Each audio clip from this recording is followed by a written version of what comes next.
आखिर रावण का चरित्र एक विद्वान ब्राह्मण होने के बाद भी इतना दुष्ट कैसे हो गया? आखिर कैसे मिला दशानन को रावण का नाम? जन्म की कहानी आरंभ होती है समुद्र मंथन से। आज की वीडियो में हम जानेंगे इन सभी बातों को। उससे पहले आपसे निवेदन करता हूं कि अभी तक हमारे चैनल को सब्सक्राइब नहीं किया तो सब्सक्राइब कर लीजिए, साथ ही बेल आइकन कॉल पर सेट कर लीजिए, कमेंट में जय श्री राम जरूर लिखिए। चलिए वीडियो को शुरू करता हूँ। रावण का जीवन रहस्यों से परिपूर्ण था। एक तरफ तो उसके परम शिव भक्त होने की बात कही जाती है और उसे प्रखंड विद्वान भी माना जाता है। आखिर रावण का चरित्र एक विद्वान ब्राह्मण होने के बाद भी इतना दुष्ट कैसे हो गया? इस संसार उसे घृणित नजरों से देखती है और हर साल उसका पुतला जलाकर दशहरा त्योहार मनाती है। कहानी की पहली कड़ी में आज हम सबसे पहले जानेंगे रावण के जन्म की रहस्य। वाल्मीकि रामायण में बताया गया है कि रावण पुस्तल मुनि के पुत्र विश्वा और राक्षसी कैसी के पुत्र था। रावण के जन्म की कहानी आरंभ होती समुद्र मंथन से। समुद्र मंथन से निकले अमृत को पीकर देवता गण राक्षसों से अधिक शक्तिशाली हो गए थे और हर युद्ध में उन्हें पराजित करने लगे थे। तो राक्षसों की चिंता होने लगी कि इस तरह तो समूच कुल का नाश हो जाएगा और राक्षसों का साम्राज्य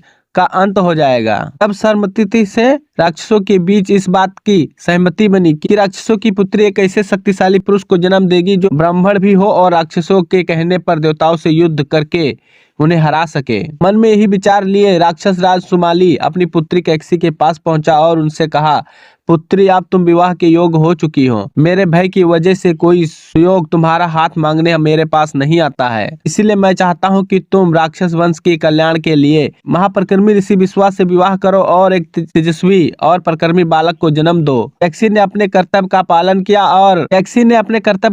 किया अपने पिता की आज्ञा लेकर और ऋषि विश्वास से मिलने के लिए पाताल लोक से पृथ्वी लोक निकल पड़ी। पृथ्वी लोक तक पहुँचते कैकसी को काफी समय लग गया था और इस कारण शाम हो गई। दोनों वक्त मिले ऋषि विश्वा के आश्रम पहुंची। यहाँ आकर कैकसी ने ऋषि विश्वा के चरण को स्पर्श किया और फिर अपने मन की इच्छा बताई। कैकसी की बातों को सुनकर ऋषि विश्वा उससे विवाह करने के लिए तैयार हो गए, लेकिन साथ ही उन्हें कैकसी को यह भी बताया कि तुम शाम की बेला में मेरे पास आई हो, इसलिए तुम्हारे पुत्र क्रूर और बुरे कर्म करने वाले होंगे और उनकी शकल राक्षसों जैसी होगी, लेकिन मेरा तीसरा पुत्र मेरी तरह धर्मात्मा होगा। इस तरह से ऋषि विश्वा और कैकसी ने रावण कुंभकर्ण पुत्री शूर्पणखा का जन्म हुआ। सबसे आखिरी में और तीसरे पुत्र के रूप में धर्मात्मा विभीषण का जन्म हुआ। कैसे मिला दशानन को रावण नाम? जब कुबेर को परास्त करने के बाद दशानन पुष्पक विमान लेकर लंका की ओर जा रहा था तो वो विमान कैलाश पर्वत के सामने आकर रुक जाता है। जब दशानन उस पर्वत को अपने रास्ते से हटने का प्रयास करता है तो नंदी जी उसे ऐसा करने से रोक देती हैं। तब दशानन नंदी जी का अपमान करते हुए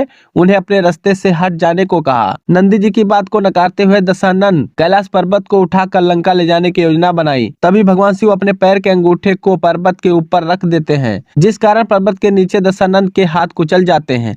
दर्द के कारण दशानन इतनी जोर से दहाड़ता है कि उसका नाम रावण पड़ जाता है। रावण का शताब्दी अर्थ होता है तेज आवाज में दहाड़ना। यही कारण है कि उसे रावण नाम मिला। रावण के अन्य नाम कौन से हैं? रावण को कई नामों से जाना जाता है। सोने की लंका के स्वामी होने के कारण उसे लंकेश्वर या लंकापति भी कहा जाता है। 10 सिर होने के कारण उसे दशानन भी कहा जाता है। कुछ विद्वानों के अनुसार 6 दर्शन और 4 वेदों का ज्ञाता था, इसीलिए उसे 10 कंठी भी कहा जाता है। ये जानकारी आपको कैसी लगी हमें कमेंट करके जरूर बताइए। कमेंट में जय श्री राम जरूर लिखिए। वीडियो देखने के लिए धन्यवाद।